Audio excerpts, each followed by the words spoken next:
Olá, meus amigos criadores. Bem-vindos mais uma vez ao Canadeu Santos Costa. O meu nome é Vitor Costa e hoje venho apresentar uns passarinhos novos que eu adquiri para começarem a fazer parte também do meu plantel. Como sabem, eu à data só crio Gloucesters, mas achei que estava na altura de colocar uma nova raça de canários aqui no meu canadil. Para não haver mudanças drásticas e radicais, decidi continuar nos canários de corte. Eu acho que, uma vez que tenhamos mais que uma raça de canários, neste caso de canários, acho que o ideal será nos mantermos nas categorias da raça que já temos, ou seja, neste caso, na categoria de raças de porte. Isto porque, se eu colocasse aqui agora uns canários de cor e que tivesse fator vermelho, tinha que andar a começar a mexer com corantes e com outras situações que poderiam vir a prejudicar todo o meu trabalho desenvolvido ao longo dos anos nos Gloucesters. E assim prefiro adquirir uma raça que é de porte, que não tem que levar com corantes, pois essas também existem, e fica mais ou menos tudo normal.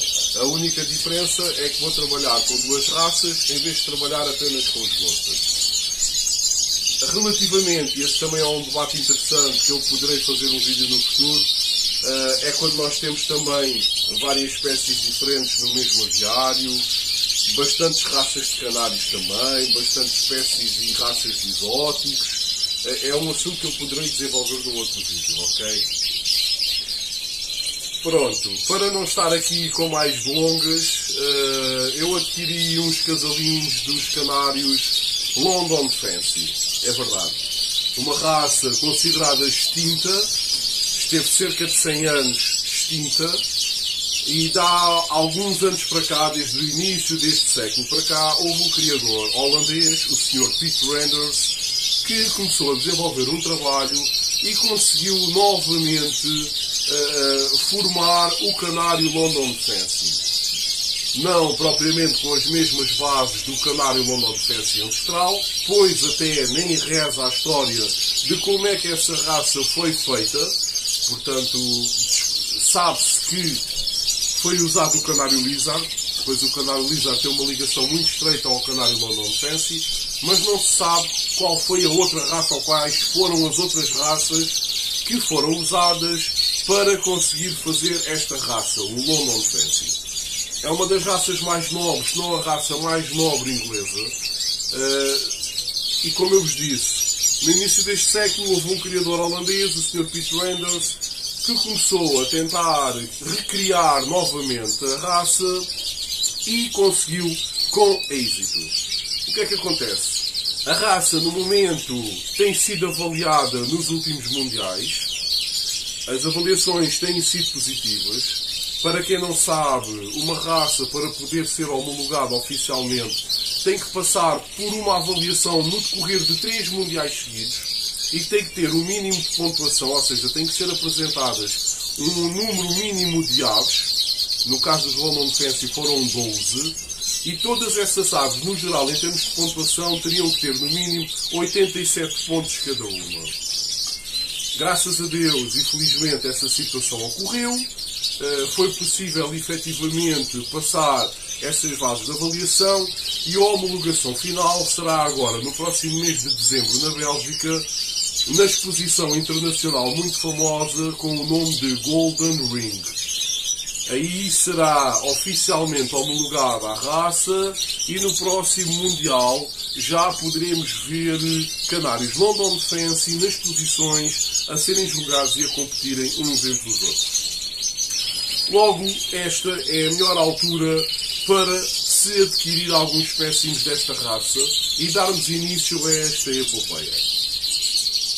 Neste momento, a raça está disseminada na Holanda e praticamente todo o sangue existente no resto do mundo, nomeadamente na Europa e nomeadamente em Inglaterra, deriva toda desse sangue holandês. Existem alguns criadores ingleses que tentaram também, por eles, voltar a recriar a raça, mas não com os resultados tão positivos quanto os resultados do criador Piet Randers, ok? Portanto, os ingleses mal souberam da existência da raça, ou seja, da recriação da raça por parte do Pitt Randers. O que é que fizeram? Foram à fonte, trouxeram alguns espécimes, criaram em separado alguns dos espécimes, juntaram àquelas aves que andavam a tentar criar. Entretanto, também alguns espanhóis e alguns italianos também foram à Holanda, trouxeram também alguns espécimes, e a raça já se encontra um pouco disseminada em alguns países, nomeadamente na Grã-Bretanha, na Espanha, em Itália. Em Portugal, eu e um colega meu também adquiriu um casal. Pensamos ser os primeiros em Portugal. Se não formos, ótimo. O que nós queremos é que mais criadores adiram a esta raça, para daqui a médio e longo prazo nós podemos ter one day shows e podemos ter aves com qualidade suficiente e quantidade para se confrontarem nas exposições a realizar no futuro, ok?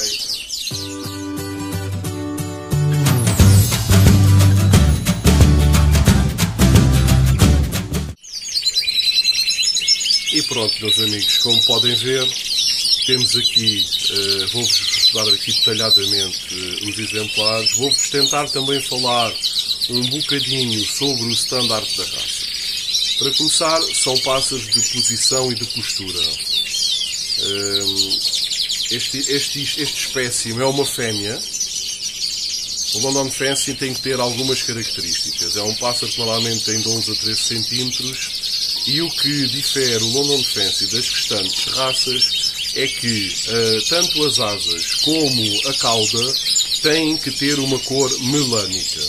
Ou seja, neste caso, se o exemplar for amarelo, o exemplar tem que estar o mais limpo possível em todo o corpo de manchas melânicas, mas tem que manter tanto as penas das asas quanto as penas da cauda o mais melânicas possíveis. É importante também a ave ter um bico o mais escuro possível e as patas e as unhas também o mais escuro possíveis. Podem ver, este pássaro tem algumas manchas melânicas nas costas e não é uma ave limpa, como se designa um London Fancy totalmente com o corpo amarelo. Este é um pássaro que se designa por Spangleback, por ter estas manchas melânicas. Temos aqui mais um exemplar, também um Spangleback, uma ave um pouco mais malhada, com as patas e as unhas escuras e o bico um pouco escuro. Como podem ver, aquilo que nunca pode faltar a um London Fancy é efetivamente tanto as asas como a cauda terem uma cor melânica muito acentuada. A ave terá mais qualidade quanto menos penas destas zonas do corpo apresentarem outra cor que não uma cor melânica. Podem ver, mais um Spangleback, uma ave que já tem bastante amarelo no peito, já limpou bastante no peito.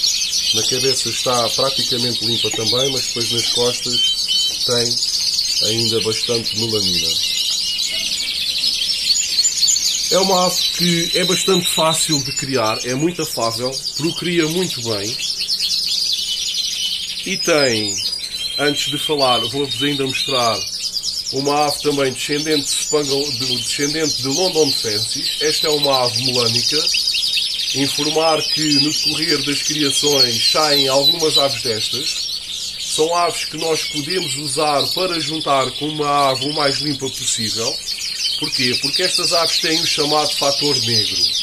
É muito importante, na altura dos cruzamentos, nós conseguirmos formar os casais de forma correta. Nós precisamos sempre juntar uma ave o mais limpa possível com uma ave melânica ou com uma ave Spangleback. Porquê? Tanto as aves Spangleback como as aves melânicas têm o chamado fator negro. Este fator negro é o fator que provoca a existência de melanina apenas na cauda e nas asas. Se nós formarmos dois casais por aves totalmente limpas, o mais provável é que a descendência apresente na zona da cauda e na zona das asas penas que não sejam melânicas, penas claras. E isso irá tirar qualidade à ave. Ok, meus amigos? Como eu estava a referir, é uma ave bastante afável, é uma ave que cria muito bem, cria tão bem ou melhor que os glostas em termos de reprodução, de tratar os filhotes e tudo mais.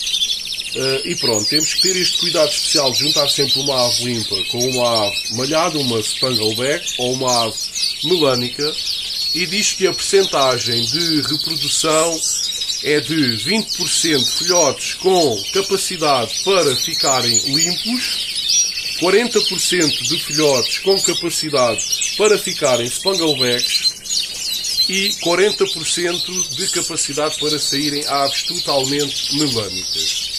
Portanto, estas aves são muito importantes na altura da criação para mantermos o fator negro, ok, meus amigos? Outra situação extremamente importante, se não a mais importante de todas as características desta ave, é que estas aves, quando nascem, são aves totalmente melânicas. Ou seja, quando as aves estão no ninho e saem do ninho, até à muda, as aves normalmente são assim, como é esta ave melânica. Depois, conforme vão tendo aquela primeira muda precoce dos juvenis, as aves vão começando a pigmentar o lipocromo, ou seja, começa a aparecer o lipocromo em algumas zonas do corpo. Na cabeça, no peito, nas costas, a ave começa a ficar um pouco malhada de lipocromo. Quando é feita a grande muda do ano, a primeira grande muda, a ave das duas uma, ou torna-se uma ave limpa, o que é muito difícil no primeiro ano, ou torna-se uma ave spangleback, uma ave deste tipo. E a característica especial que esta ave tem é, conforme vai fazendo mudas da pena, ou seja, de ano para ano, a ave vai ficando cada vez mais limpa até chegar a este ponto. Uma ave praticamente limpa de manchas melânicas, apresentando apenas a melanina nas asas e na cauda. Este é o fator diferencial do London Fancy relativamente a outras raças. A ave apresenta-se, em termos de coloração, cada vez melhor, conforme as épocas da muda vão passando. Portanto, esta será uma ave que terá vários fatores a nível de classes para julgamento. Aparecerão aves adultas que vão ser as aves o mais limpas possíveis. Aparecerão aves spangleback, tem que haver uma classe para aves spangleback. Depois temos o fator de intensidade da plumagem. Como podem ver, esta ave tem uma intensidade de plumagem muito superior a qualquer outra das aves que eu tenho aqui. Esta é uma ave que também está muito bem limpa, pode-se assim dizer, excetuando nas costas onde ainda tem algumas manchas, mas não tem um amarelo tão intenso quanto este amarelo apresentado por esta fêmea, que por acaso é uma fêmea. E pronto, meus amigos, este será o primeiro de muitos vídeos sobre esta raça. Eu vou continuar a fazer vídeos conforme nós vamos avançando aqui para a fase de reprodução. Nós estamos agora no final do mês de novembro. Eu começo a fazer análises às fezes das aves, normalmente no início de dezembro, para, e na eventualidade de ser detectada alguma anomalia, eu poder tratar convenientemente as aves para estarem preparadas para o início da criação, que normalmente aqui no meu canaril se inicia a meio de janeiro. Okay? Portanto, eu irei fazer vários vídeos agora no decorrer da época de criação. Vou-vos dando sempre informação do desenvolvimento dos pequenitos que irão aqui nascer, até para vocês perceberem aquela parte em que eu refiro que a ave nasce totalmente melânica e depois, consoante os meses vão passando e as mudas vão sendo feitas, a ave fica cada vez mais lipocrómica, mantendo sempre aquelas linhas melânicas, mantendo sempre o melanismo na cauda e nas asas, ok? Boas posições a quem ainda está a expor as suas aves. Forte abraço.